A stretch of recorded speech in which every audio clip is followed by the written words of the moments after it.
함께 나눌 하나님의 말씀 다니엘서 1장 14, 15, 16절 세 절입니다.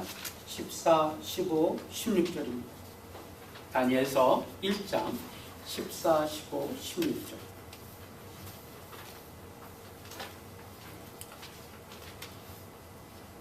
다 함께 보겠습니다. 시작. 그가 그들의 말을 조차 열흘을 시험하더니 열흘 후에 그들의 얼굴이 더욱 아름답고 살이 더욱 윤택하여 왕의 진미를 먹는 모든 소년보다 더욱 나아 보인지라. 이러므로 감독하는 자가 그들에게 분정된 진미와 마실 포도주를 제하고 채식을 주니라. 아멘. 아멘.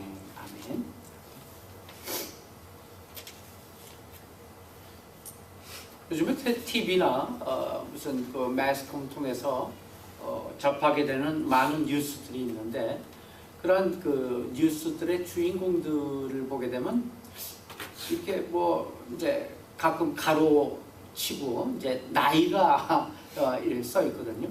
그 나이들을 보게 되면 얼핏 굉장히 이 나이가 차이가 난다, 이런 걸 많이 느껴요. 다시 얘기하면은 젊은 세대들, 뭐 20대, 30대 혹은 40대들이 세상의 중심에 서 있구나, 이런 걸 많이 느끼죠. 예. 그러면서 내가 많이 늙었구나 이런 걸 느끼게 돼요. 세상의 중심에 서 있고 세상을 움직이고 세상을 또 이끌고 나가고 세상에 많은 이 면에서 힘을 쓰고 있는 그런 세대는 분명히 30대, 40대 그리고 뭐 더러 50대들이 지금 되고 있다, 이런 걸 많이 느낍니다. 그들을 비교해 볼 때 옛날에는 굉장히 어렸던 사람들인데 그들에 의해서 사회가 움직이고 세상이 움직이구나, 이런 걸 좀 요즘에는 더욱더 느끼고 있습니다. 그래서 과거에 그 청년이었을 때, 아니면은 과거에 그 어린 나이였을 때 그 사람들인데, 바로 그때 그 즈음의 나이인데 지금은 세상의 중심이 되고 있는 것 같다 느끼게 되면서 바로 그런 사람들, 그런 젊은이들, 그 젊은이들이 굉장히 중요하구나. 그 젊은이들의 젊은 때에 그러한 그 삶과 여러 가지 개발과 여러 가지 젊었을 때의 그 행동들이 결국은 지금의 저들이 되어 있다, 이런 것 같아 많이 느껴요. 그래서 어느 나라든 그 나라의 청년들을 보게 되면 그 나라의 장래를 알 수 있겠구나, 이제 그걸 느끼게 되는 거예요. 옛날에는 뭐 교회에서 그냥 뛰어다니는 어린 아이들인데 쟤네들이 뭘 했는데 그 아이들이 벌써 세상에서 중심이 되는 그러한 나이가 되다 보니까 새삼스럽게 저는 그 느낍니다. 그래서 어느 나라든 뭐 미국이나 우리 고국이나 마찬가지예요. 그 나라의 청년들을 갖다 주의해 볼 필요가 있다, 이런 걸 새삼 느끼게 되는 것이죠. 뭐 말하자면 영민이 같은 나이 때 뭐 10대 말, 20대 초 이럴 때 그 청년들이 우리가 주목해야 되고 그들을 위해서 무언가를 갖다가 나라가 혹은 기성세대가 베풀어야 되는 거다, 이런 걸 많이 느낍니다. 그래서 그 어느 나라든 그 나라의 청년들을 보게 되면 그 나라의 장래를 예측할 수 있다. 이것을 비로소 이제 저는 느끼게 되는 겁니다. 그걸 진작에 느꼈으면은 더욱더 그 청년들, 어렸을 때 그들을 위해서 더욱더 투자하고 더욱더 배려하고 더욱더 교육하며 그들과 함께 호흡을 했었으면 하는 그런 아쉬움이 지금 생기게 되는 것이죠. 청년들은 다음 세대를 짊어질 그런 사람들인 것이 분명합니다. 그러므로 청년들에게 희망을 가진 나라, 그런 나라들은 앞날이 밝다. 혹은 청년들에게 이렇게 희망을 주지 못하는 나라는 그 앞날이 없다, 이런 얘기죠. 요즘에 뭐 국회에서 무슨 일이, 지금 한국 국회입니다. 무슨 일이 있냐면은 이 박근혜 대통령이 선거 공약으로 내세웠던 내용이래요. 저는 잘 몰라요. 아무래도 멀리 떨어져 있으니까. 이 국민학교, 중학교, 국민학교 아니죠, 초등학교죠. 초등학교, 중학교, 뭐 고등학교 학생들의 무상급식을 아마 공약으로 내세웠던 모양이에요. 그런데 지금 재원이 없어요. 나라가 지금 거의 망하게 생겼어요. 그래서 공무원의 연금도 깎고, 공무원 옛날에는 이제 연금을 많이 줬는데 그거 이제 더 이상 줄 수가 없다. 지금 이렇게 지금 이 국회에서 나와서 그걸로 많이 지금 나라가 혼란하고 있죠. 마찬가지예요. 어린아이들, 어린 아동을 위한 무료급식도 돈이 없어서 못 주겠다, 이런 얘기죠. 그러니까 그 학부모들이 나라 믿고 살 수가 없다, 뭐 이런 아주 시끄러워요. 그런 거 갖다가 제가 뉴스로 지금 접해 보면서 나라가 좀 어렵더라도 어린 아이들을 위한 투자는 절감하거나 그러한 절감의 이유가 될 수가 없다, 이런 생각을 해봅니다. 왜냐하면 청년들에게는, 적어도 어린 아이들에게는 희망을 갖고 있어야 되는 나라, 그 나라가 앞날이 밝은 나라이기 때문에 그렇죠. 그래서 어린아이들을 위한 투자는 아낄 필요가 없다, 그렇게 생각합니다. 마찬가지 가정에서도 자녀들, 특히 가정에서의 청년들은 그 가정의 희망이 되죠. 지금 박효은 지사님의 애들, 그 아이들이 이제 희망이 되는 겁니다. 그 아이들이 이제 곧바로 커요. 이제 벌써 영석이는 많이 컸죠. 예, 이제 거의 성인에 대해 가고 있는, 진짜로 그 아기가 성인이 돼 가고 있는 그런 입장이에요. 언제 크는지 모르게 그렇게 크지요. 그런 아이들이 결국 가정의 희망이 됩니다. 그렇듯이 우리 그리스도인들은 누구의 희망이에요? 하나님의 희망이라는 사실이에요. 그렇죠? 우리 부모님들이, 아이들이 부모님들의 희망이듯이 우리 그리스도인은 하나님의 희망인 것입니다. 그래서 하나님께서는 우리에게 특별한 계획을 가지고 계시며 우리를 희망으로 여기신다는 그러한 하나님의 마음을 꼭 기억하시길 바랍니다. 이것을 모르고 살면 어때요? 삶의 목적과 이유가 없는 그러한 마구잡이로 사는 삶이 될 뿐입니다. 그러나 내가 천하를 지으신 하나님의 희망이구나 라는 것을 간직하고 살아갈 때, 그런 아이덴티티, 그러한 어떠한 그 에고로 살아갈 때 결국 우리의 삶이 하나님의 영광이 되게 되는 것입니다. 청년기는요, 특징이 있어요. 이 영민이도 특징이 뭐냐면요, 청년기에는 굴곡이 심해요. 굴곡. 그렇죠? 뭐 영어로 얘기하면 ups and down이 굉장히 심합니다. 살아보면 그래. 그리고 그 청년들을 키워보니까, 어린아이들 갖다 키워보니까 그래요. 그 나이 때는 20대, 30대까지는 굉장히 굴곡이 심합니다. 반면에 그런 굴곡 속에서 획기적인 변화의 기회를 얻을 수 있는 아주 좋은 시기가 바로 청년 때예요. 그렇기 때문에 굉장히 중요한 거예요. 어른 돼갖고 이제 중년기, 노년기가 돼갖고 생각하는 것보다 청년기 때 한번 생각해서 한번 다짐하고 한번 결심해서 행하는 그것이 굉장히 값진 거예요. 왜냐? 그것으로서 장래가 보장되기 때문에 그렇습니다. 굉장히 획기적인 변화를 맞이할 수 있는 게 굴곡이 심한 청년기다. 그것을 꼭 기억할 때 함부로 지낼 수가 없는 청년기죠. 아까운 시절이에요.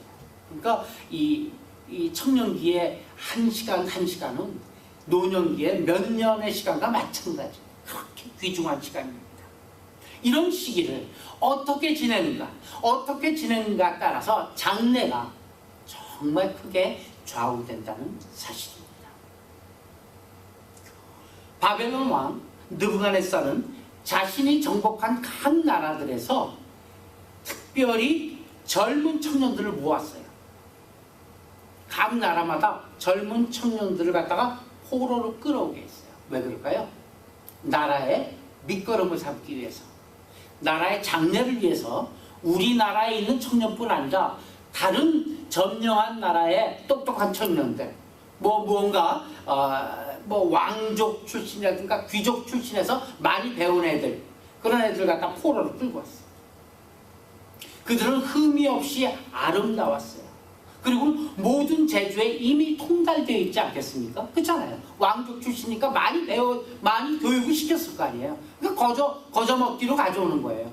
그래서 많은 지식을 통달하고 또 지식을 구비했고 학문에도 익숙한 그런 소년들을 데려다가 왕궁에서 잘 교육을 다시 시킵니다. 뭐 세뇌 교육이겠죠. 이 바벨론의 문화, 갈대아 사람들의 그런 학문, 그리고 방언, 그 나라에는 말을 가르쳐야 되겠죠. 그렇게 가르치게 했고 그들에게 또 좋은 음식을 줬어요. 좋은 포도주를 썼어요. 값비싼 포도주를 걔네들한테 먹이게 했어요. 그래서 잘 훈련시켜갖고 한 3년이 지난 후에 자기 측근에 신하들로 삼기 위해서 그들을 다 데려오는 거예요. 그 일을 맡았던 사람이 황관장 아스부나스입니다. 오늘도 본문에서 나오는 그 황관장 아스부나스는 자신에게 맡겨진 그런 소년들의 이름을 다 바벨론식으로 다 바꿔버렸어요. 창씨 계명이죠.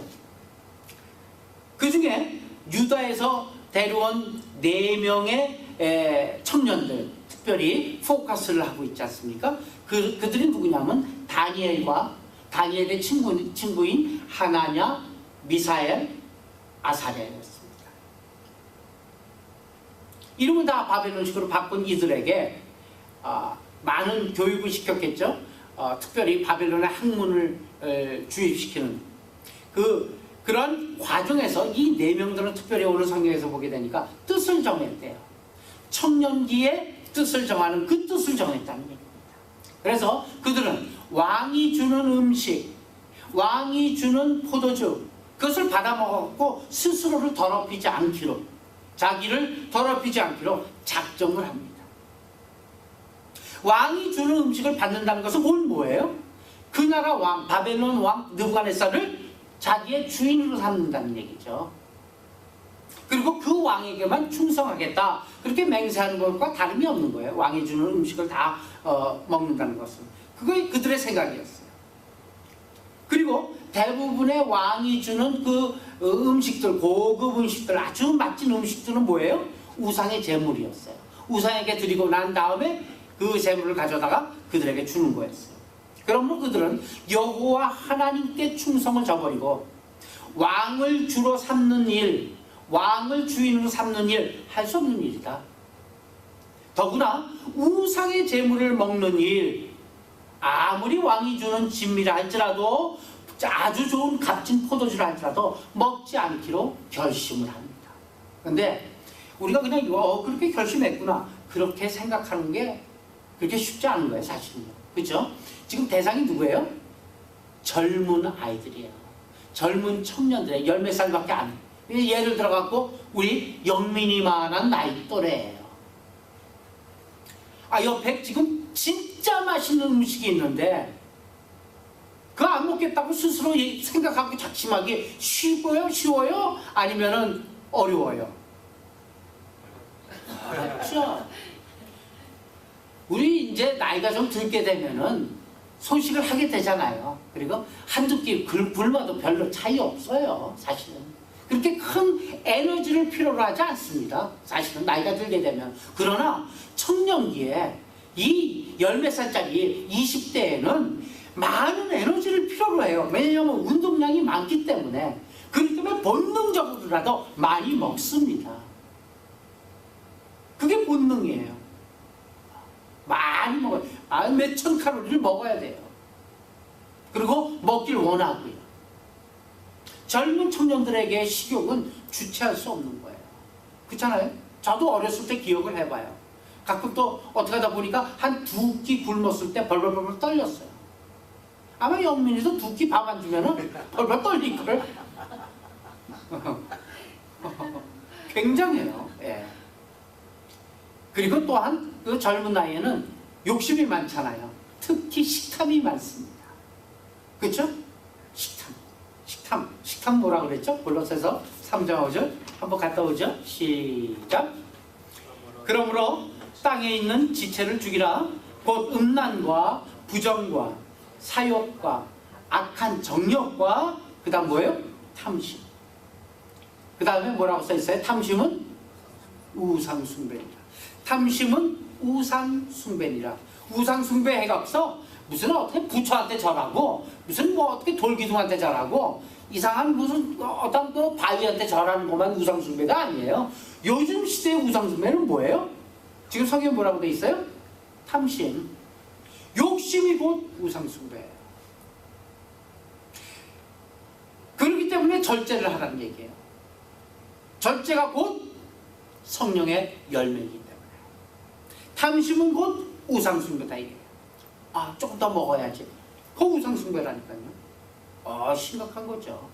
우상숭배는 천국에 들어갈 수 없느니라. 예. 식탐은 우상숭배. 그런 젊은 나이에 다니엘과 이 세 친구들은 안 먹기로 음식을 물립니다. 정말로 값지고 맛있진 맛있는 그 음식을 물려요. 이 다니엘과 세 친구는 환관장 아스브나스에게 자기의 결심을 이야기해요. 하나님께서 환관장의 마음을 움직여 주셨습니다. 중요한 것은 하나님께서 환관장의 마음을 움직여 주셨더라고요.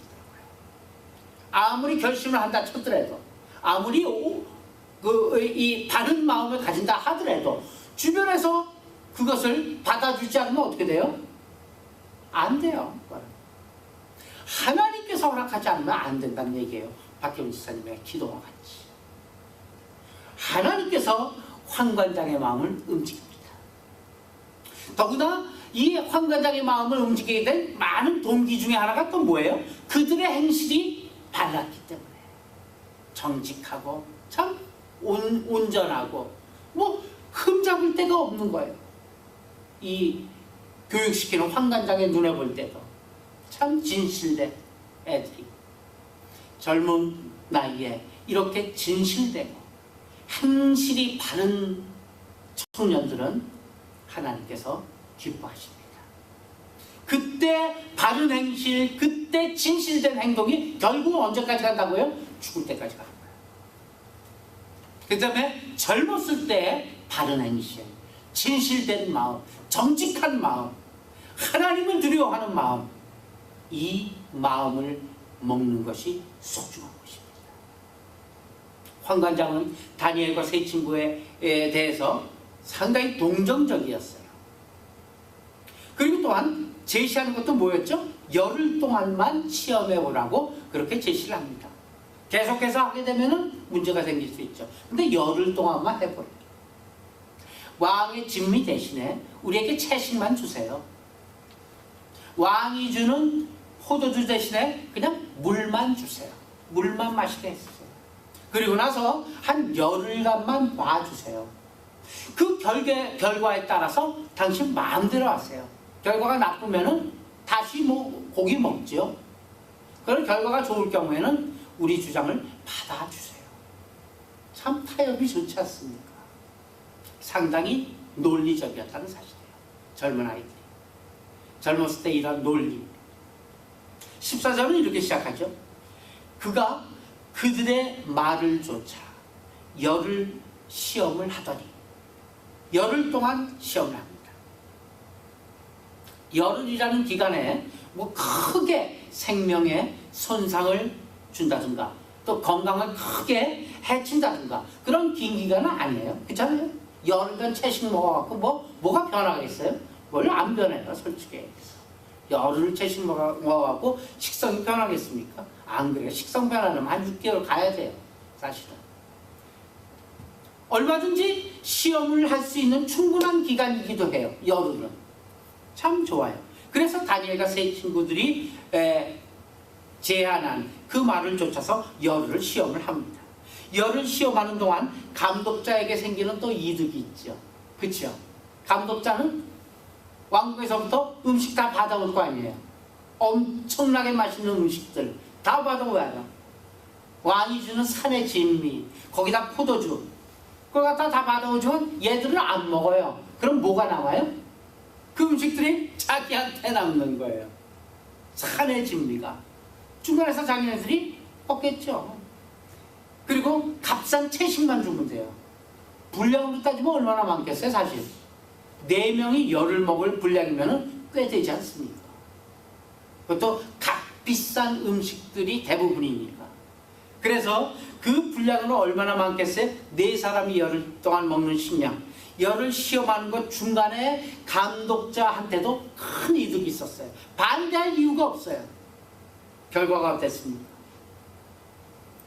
그들은 아마 소갈비 뜯고 닭다리 뜯고, 그렇죠? 삼겹살에 그 값진 포도주를 마시면서 다니엘과 그 세 친구들을 도저히 쟤네들 참 이해할 수가 없어, 이렇게 생각했을 거예요. 아니, 그들과 함께 작정하지 않은 다른 나라에서 뽑혀온 그런 그 소년들, 걔네들은 산의 진미를 계속 먹겠죠. 그래서 쟤들은 좀 맛이 갔나 봐, 이렇게 생각했을 거예요. 그러나 이 다니엘과 세 친구들은 그것을 부러워하지 않았다는 사실이에요. 음식으로 시험받지 않았다는 사실이죠. 15절을 보게 되면 열흘 후에 그들의 얼굴이 더욱 아름답고 살이 더욱 윤택하여 왕의 진미와 포도주를 먹은 소년들보다 훨씬 나아 보인지라, 이렇게 기록되어 있어요. 느부갓네살이 이 소년들에게 산의 진미와 포도주를 준 이유가 무엇일까요? 얼굴을 더욱 아름답게 하고 살을 더욱 윤택하게 하기 위해서, 잘 먹으면 번들어야 하지 않습니까? 그렇게 하기 위해서 느부갓네살 왕은 산의 진미를 그들한테 하사한 거예요. 근데 결과가 어떻게 됐다고요? 거꾸로 됐다.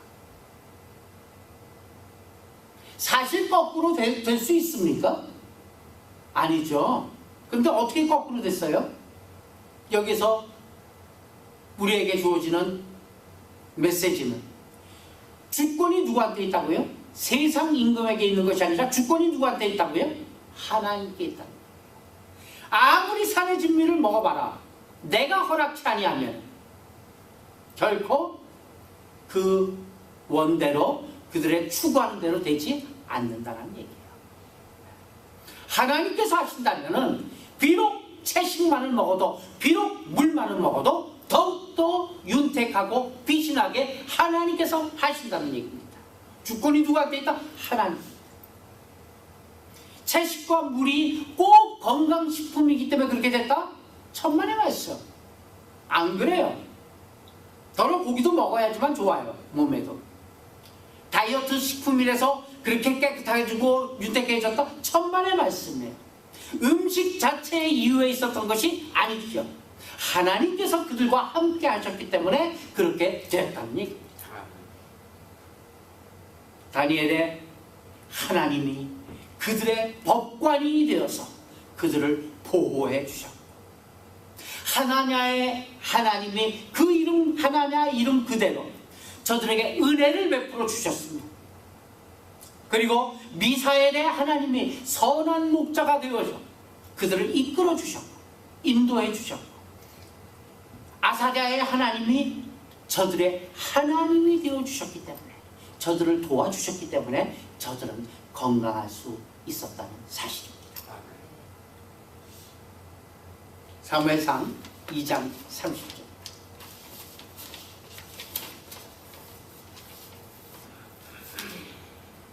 같이 한번 보겠습니다. 그러므로 이스라엘의 하나님 나 여호와가 말하노라, 내가 전에 내 집과 내 조상의 집이 내 앞에서 영영이 행하리라 하였으나 이제 나 여호와가 말하노라, 결단코 그렇게 아니하리라. 나를 존중히 여기는 자를 내가 존중히 여기고 나를 멸시하는 자를 내가 경멸히 여기리라. 아멘. 아멘. 나를 존중히 여기는 자를 내가 존중히 여기겠고 나를 멸시하는 자를 내가 경멸히 여기리라.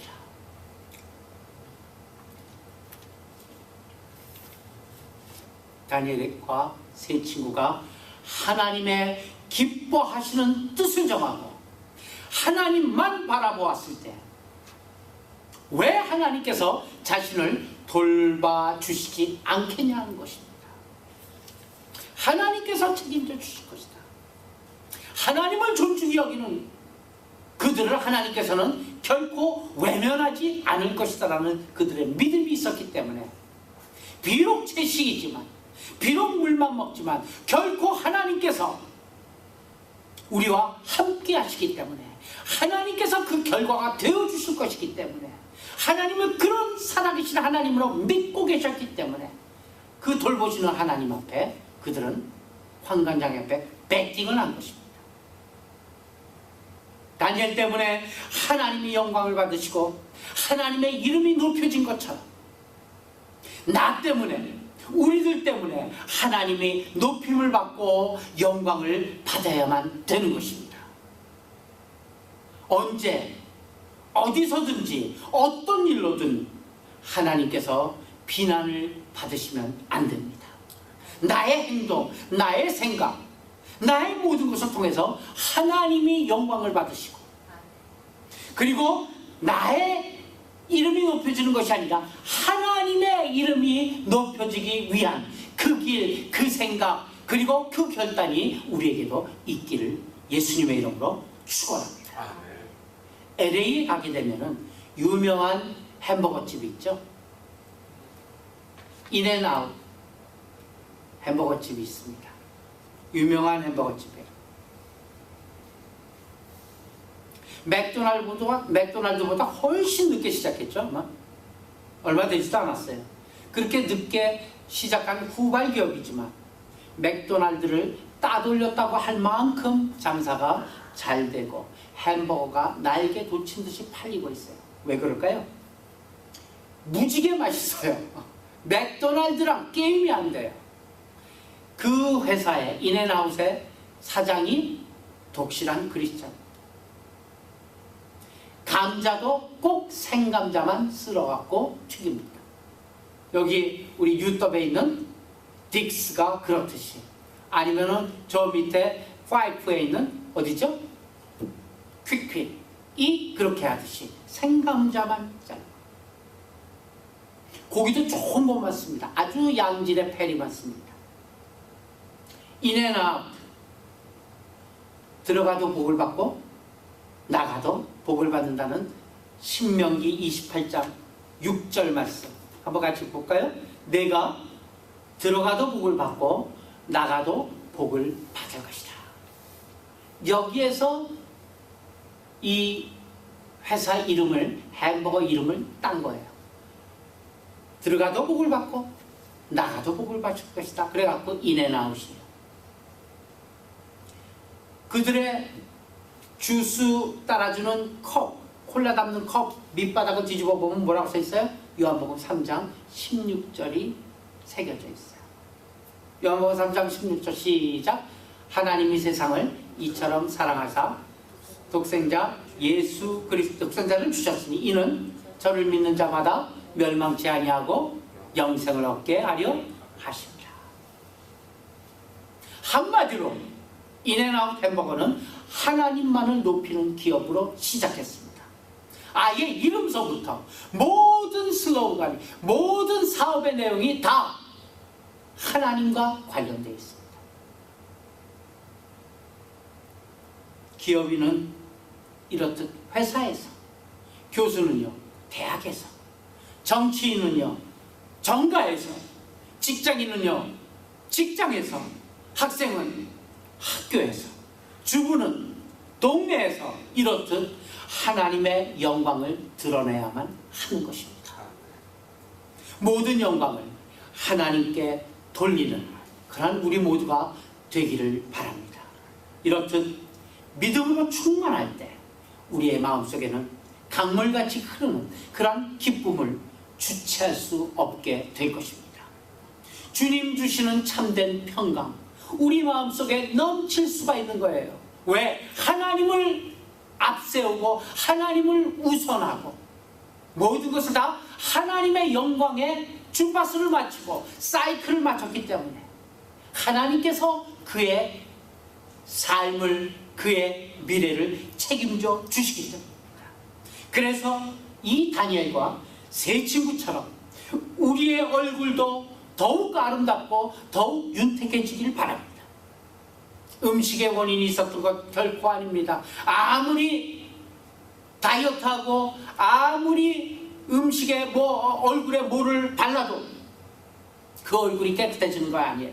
윤택 있게 되는 게 아니에요. 하나님이 도우실 때만 그렇게 되는 것을 믿으시길 바랍니다.